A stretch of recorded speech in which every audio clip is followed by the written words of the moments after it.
Cirebon pra-Islam. Cirebon pra-Islam pernah dikuasai oleh salah satu kerajaan bercorak budaya klasik, yaitu Kerajaan Sunda. Kerajaan ini berdiri di Jawa Barat sekitar abad ke-8 Masehi.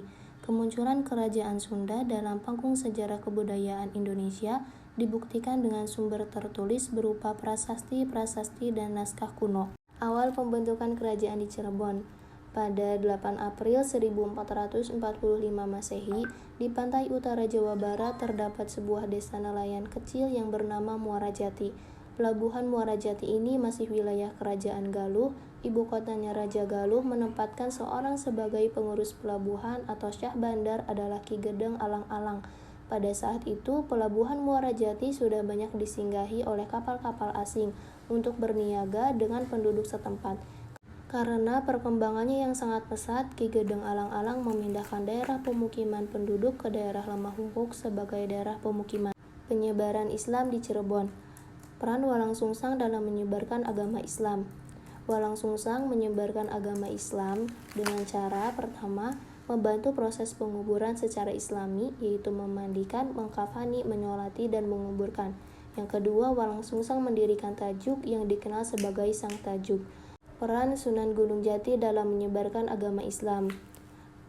Dalam menyebarkan agama Islam, Sunan Gunung Jati menerapkan berbagai metode dalam proses islamisasi di tanah Jawa, yaitu pertama, metode Mau'izatul Hasanah wa Mujahadalah Bilatihiyya Ahsan.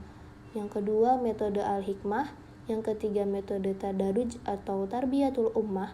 Yang keempat, metode pembentukan dan penanaman kader serta penyebaran juru dakwah ke berbagai daerah. Yang kelima, metode kerjasama. Yang keenam, metode musyawarah. Hubungan Cirebon dengan Mataram. Politik perkawinan diwujudkan dengan jalinan kekerabatan antara keluarga inti Mataram dengan keluarga Cirebon. Relasi yang terbentuk antara Cirebon dan Mataram dengan ikatan keluarga ikut mempengaruhi relasi tersebut. Dasar pemikiran antara penguasa atas dan penguasa bawah membuat perbedaan mencolok dalam relasi tersebut. Setidaknya selama terjadi relasi antara Cirebon dan Mataram, ada dua buah bentuk yang dapat dilihat dari relasi tersebut, yaitu penerapan struktur dan asosiasi simbol. Hubungan antara Cirebon dengan Banten. Hubungan antara Cirebon dengan Banten diawali dengan penyebaran Islam oleh Sunan Gunung Jati pada tahun 1522. Syiar yang dilakukan Sunan Gunung Jati perlahan tapi pasti akhirnya dapat diterima oleh masyarakat dan pengaruhnya pun kian menguat di penghujung abad 15. Dari pernikahan Sunan Gunung Jati dengan Nyi Mas Kawunganten lahirlah Syekh Maulana Hasanuddin yang nantinya akan menjadi pemimpin keraton yang dibuat oleh Sunan Gunung Jati. Terpecahnya Kerajaan Cirebon. Bibit kemunduran Kesultanan Cirebon berawal ketika kesultanan ini dibagi menjadi dua kesultanan, yaitu Kasepuhan dan Kanoman pada 1677. Pecahnya Kesultanan Cirebon memicu adanya perselisihan antar Sultan Cirebon untuk mendapatkan daerah kekuasaan. Melihat adanya konflik keluarga Sultan-Sultan Cirebon, VOC mencoba memanfaatkan keadaan tersebut.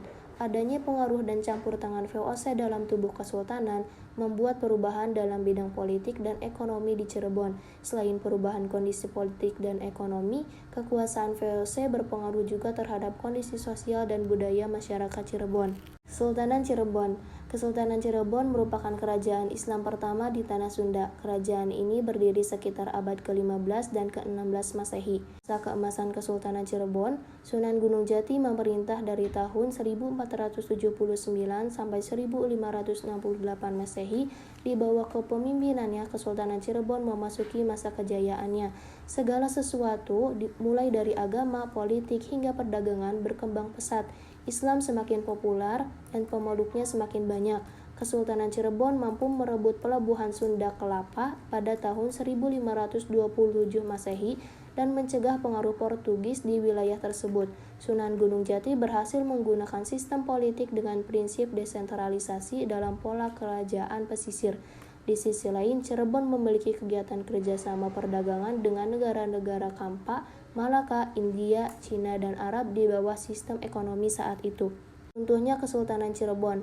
Masuknya pengaruh asing, terutama Belanda, menimbulkan banyak kontroversi yang tak berkesudahan.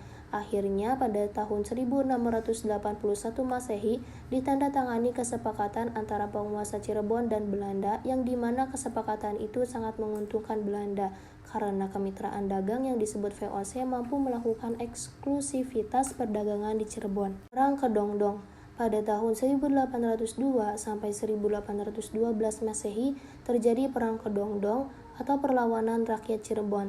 Terjadi selama 2 periode, yaitu periode pertama dipimpin oleh Bagus Rangin dan dilanjut periode kedua dipimpin oleh Bagus Jobin dan Bagus Sarit.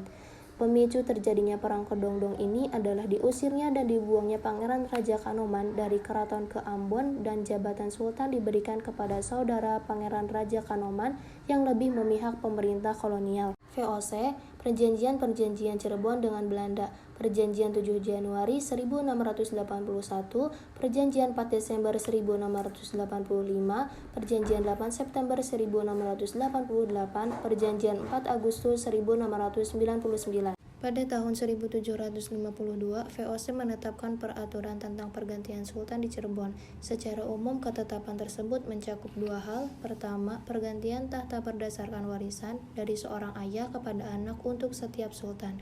Kedua, bila seorang sultan wafat dan tidak mempunyai anak sebagai keturunan langsung, maka peranan dalam urusan pemerintahan serta penghasilan yang tadinya dimiliki oleh sultan akan dibagi-bagikan di antara sultan-sultan yang lain. Hindia Belanda. Pengaruh kekuasaan Belanda mulai terasa ketika ikut campurnya Belanda dalam masalah internal yang dihadapi Kesultanan Cirebon, yang pada saat itu sedang beradu pendapat tentang batas wilayah kekuasaan masing-masing. Kompeni makin mantap menancapkan kekuasaannya ketika Sultan Sepuh I meminta perlindungan kepada Kompeni dan Sultan Anom meminta perlindungan kepada Banten. Datangnya Kompeni memberikan peran atau sentuhan sebagai pengadem suasana kisruh dan pelindung Kesultanan Cirebon dengan cara menjadi penengah antara 3 panembahan ratu 2 tersebut, dengan cara membuat perjanjian yang bertujuan membagi batas wilayah kekuasaan, dan tentu saja Kompeni menaruh beberapa keuntungan dalam perjanjian tersebut. Cirebon pada masa pendudukan Jepang. Pendudukan militer Jepang membagi wilayah bekas Hindia Belanda menjadi 2 bagian pemerintahan. Cirebon dengan kekayaan alam dan penduduknya dianggap oleh Jepang memiliki potensi ekonomi yang besar dan Jepang melakukan berbagai upaya untuk dapat mengeksploitasinya semaksimal mungkin.